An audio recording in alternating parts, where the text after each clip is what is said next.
నేను చిత్తూరు డిస్టిక్ మదనపల్లి నుంచి వచ్చానండి.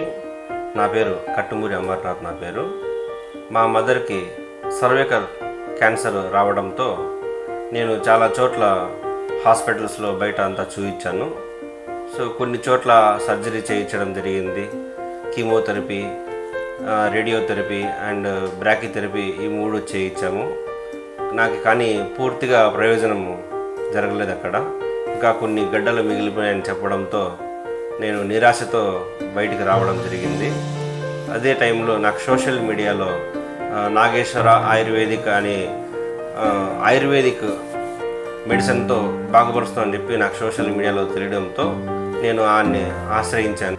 నేను స్వయంగా కలిసి ఆ రిపోర్ట్లన్నీ నేను చూపించడం జరిగింది. ఆ టైంలో నాకు ఎంతగానో ధైర్యం చెప్పి వారు తయారు చేసినటువంటి మెడిసిన్ని మాకు అందించడం జరిగింది. సో ఆ మెడిసిన్ ఇప్పుడు 9 నెలలుగా నేను వాడుతున్నాను. మా మదర్ గారు స్వయంగా ఆమె ఈ పొద్దు చాలా కోలుకొని ముందు యథాస్థాయికి ఆమె చేరుకోవడము అది చాలా గొప్ప విషయము. ఇప్పుడు సంపూర్ణ ఆరోగ్యంతో ఆమె చాలా ఆరోగ్యంగా బాగున్నారు.